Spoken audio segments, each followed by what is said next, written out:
Juste avant que cette vidéo commence, je tiens juste à m'excuser parce que je fais très peu de vidéos, j'en ai fait une il y a 2 mois. Voilà, je fais une vidéo tous les 1 mois, tous les 1 mois environ, c'est mon rythme, mais c'est nul. J'aimerais faire au moins 2 vidéos par mois.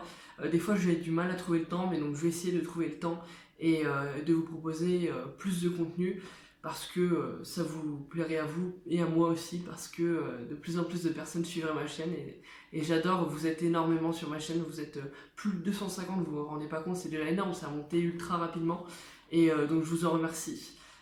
Et donc je vais essayer de faire mon mieux pour faire plus de vidéos, au moins 30 par mois, ça serait déjà.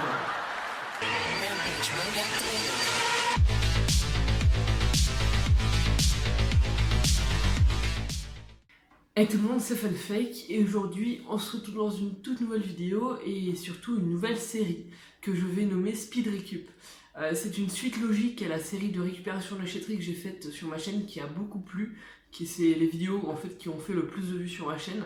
Même si je ne me lasse pas de faire d'autres vidéos, ce sont vraiment les vidéos qui vous ont le plus plu.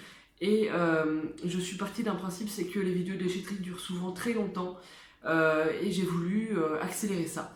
Donc le but est très simple, c'est 1 minute environ par objet, ce qui fera des vidéos d'environ 10-15 minutes maximum pour que ça fasse un contenu qui soit dynamique et agréable à regarder sans pour autant vous prendre trop de temps. Donc voilà, j'espère que vous apprécierez cette vidéo et dites-moi vos retours en commentaire. N'hésitez pas aussi à liker la vidéo, ça me ferait vraiment plaisir. J'essaye en fait, de regarder tous les commentaires et de répondre à tous vos commentaires et les likes aussi me font vraiment plaisir, ça m'encourage à continuer. Dans mon sac à poing, nous trouvons plein d'objets divers, un câble Ethernet très utile très souvent, un petit ventilateur Noctua que j'ai démonté parce que Noctua c'est trop bien, une alim de PC avec un embout bizarre et qui fait du 19 volts, voilà, c'est toujours utile. Un ventirail stock Intel pour corps de duo, il me semble, je pense, j'imagine, vu l'épaisseur et vu comme ça. Une guirlande électrique parce que what the fuck. Une dizaine de transformateurs comme ça, 12 volts pour lampes halogènes, mais qui peuvent servir pour d'autres projets.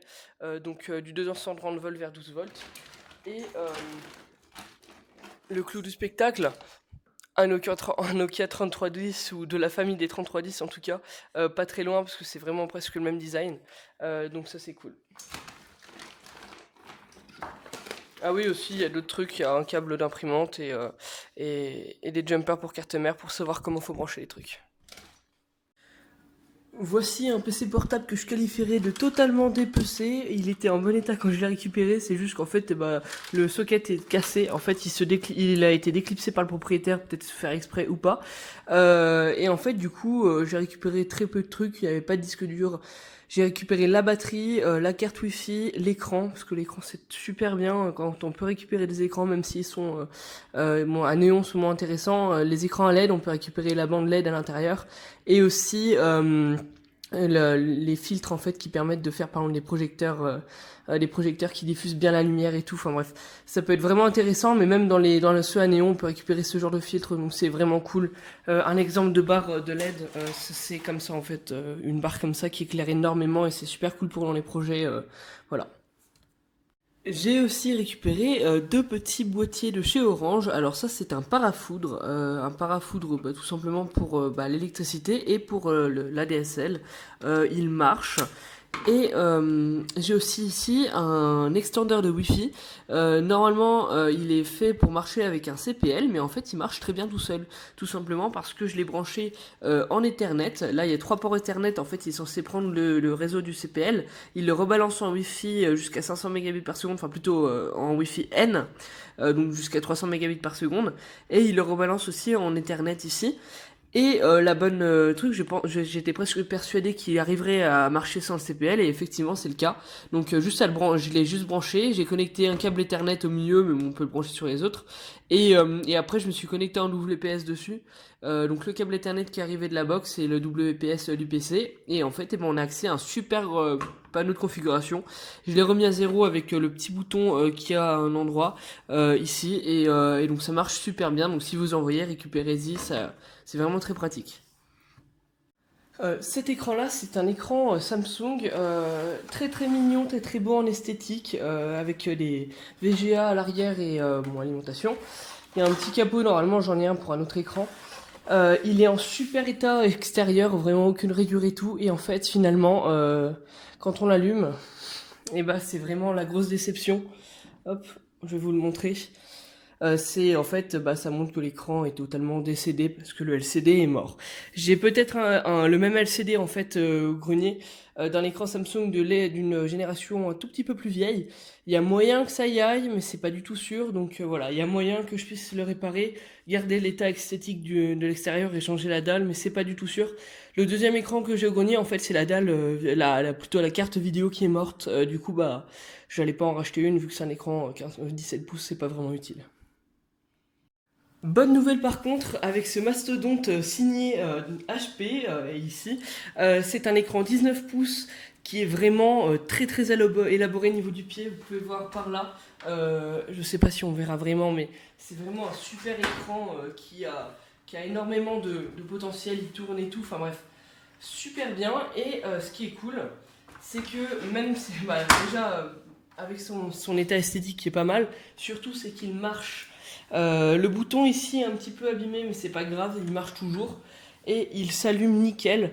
Je l'ai branché, il a du VGA et du DVI-D, donc DVI numérique qui peut être compatible avec l'HDMI. Et il marche nickel, c'est du 1280 par 1024, pas hyper bonne résolution, mais pour ce genre de taille là, ça va très bien.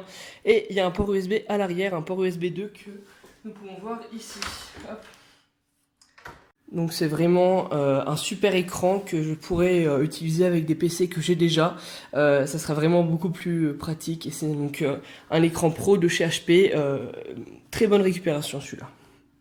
Le prochain objet est tout simplement un NAS D-Link. Un NAS D-Link que j'ai trouvé sans capot, avec donc de l'Ethernet derrière, avec l'alimentation aussi qui était à l'intérieur. Je l'ai équipé avec deux disques durs de 500 Go de récup, un Seagate et un Maxtor, mais de toute façon Maxtor c'est Seagate aussi. Et en fait, la personne qui a jeté celui-là a été très très sympa parce qu'elle a mis les racks de disques durs avec. Donc du coup, j'ai un truc vraiment très clean avec les racks dedans, l'alimentation qui était à l'intérieur, qui est du 12 volts 3 ampères. Et bon, j'ai pas le capot par-dessus, mais ça fait vraiment l'affaire. Et surtout, même si c'est un NAS qui est un petit peu vieux, qui doit dater de 2010, un truc comme ça, il a du gigabit Ethernet, ça fait qu'on peut monter à des bons débits, même s'il est énormément limité par la mémoire, les 256 mégas, et que du coup, bah, on est limité dans les 40 mégaoctets par seconde. Ce qui est pas beaucoup, mais ce qui est déjà pas mal pour, par exemple, en Wi-Fi, c'est beaucoup plus que le 300 mégabits par seconde en Wi-Fi. Donc c'est vraiment très bien. Et avec un petit ventilateur derrière, c'est vraiment un super coup, un super bon apport.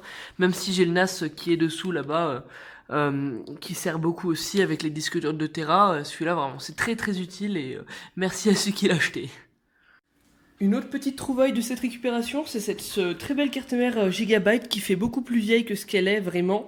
Donc elle supporte les cordes duo, cordes quad. Elle a de la DDR2 jusqu'à 800 il me semble, du SATA et surtout en fait ouais donc du PCI Express, du PCI x4 il me semble, je sais plus. Mais surtout elle a de l'HDMI derrière. Ça m'a fait un peu tiquer, en fait elle était dans un PC, je l'ai démontée d'un PC, c'est pour ça que j'ai la backplate avec, ce qui est très bien. Et elle était dans le PC était vraiment super vieux et tout. Il y avait une licence Windows 7 que j'ai pris en photo parce que ça sert toujours. Mais la carte mère, voilà, elle était à l'intérieur, elle faisait vraiment vieille, type Athlon 64. Et en fait, j'ai démonté carrément la carte mère dans le PC, j'ai pas récupéré le boîtier parce qu'il était beaucoup trop vieux. Et donc ça fait une bonne petite carte mère avec tout ce qu'il faut derrière, DVI et tout. Et donc voilà, donc ça c'est pas mal. Une très belle petite trouvaille aussi, c'est cette carte mère Asus qui supporte malheureusement les cordes quad, les cordes duo, cordes extrêmes, pas les Core i quelque chose, mais qui a de la DDR3 jusqu'à 1333 MHz, du SATA 3 normal, enfin SATA 2 plutôt. C'est vraiment super cool, gigabit line et tout. C'est pas mal, je l'ai trouvé, elle était dans le lot, dans le truc, là je l'ai récupéré comme ça par-dessus, je pensais vraiment qu'elle était morte, mais bon les pins n'étaient pas endommagés. L'arrière est très basique, avec un port parallèle qui fait un peu plus vieux que ce qui est vraiment la carte mère. Et donc elle marche, d'ailleurs l'autre aussi avant marche, normalement il y a la petite annotation. Je ne vous teste pas les cartes mères en direct, tout simplement parce que ça prend trop de temps et que le principe de ces vidéos-là, c'est des speed récup. C'est des récupérations de déchetterie qui durent pas trop longtemps, une dizaine de minutes normalement au maximum, pour ne pas trop vous prendre de temps et que ce soit assez dynamique à regarder, au lieu de me regarder tester la carte mère et tout. D'ailleurs, petite astuce, quand vous stockez des cartes mères comme ceci à l'air libre, enfin sans être dans un boîtier, pensez bien à mettre un processeur, n'importe quel processeur 775 si c'est bon socket. Là c'est du 775, si c'est du 1156, bah voilà, vous vous débrouillez, vous prenez du 1156. Tout simplement pour pas que les pins du socket ils soient tordus. Parce que ça arriverait souvent qu'en fait bah il y a un truc qui tombe dessus, ça tord les pins de la carte mère. Là vraiment ça permet d'avoir, là c'est un Pentium de merde qui est inutile, je testerai jamais la carte mère avec ça, mais au moins comme ça permet de protéger les pins et qu'il y ait rien qui soit abîmé n'importe où je la stocke, enfin voilà, en cas général.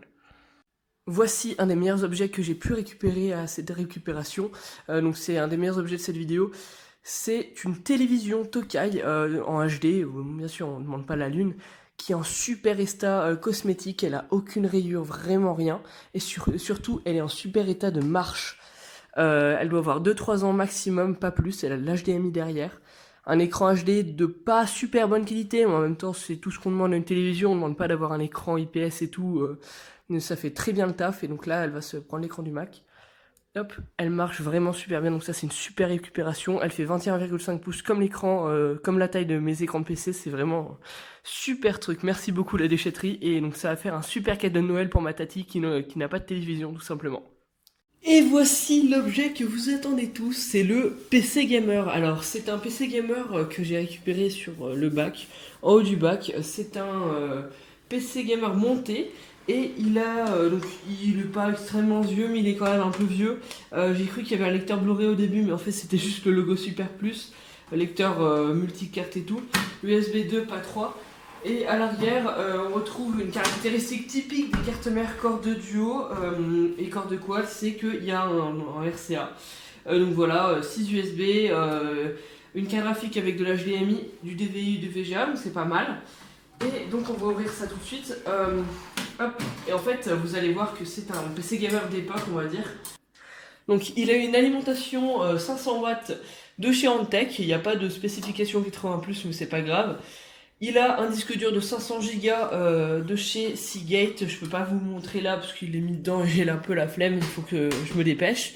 Il y a deux barrettes de 2 Go de chez G-Skill en DDR2, très belle barrette, j'avais presque les mêmes en orange, par ici, bon voilà.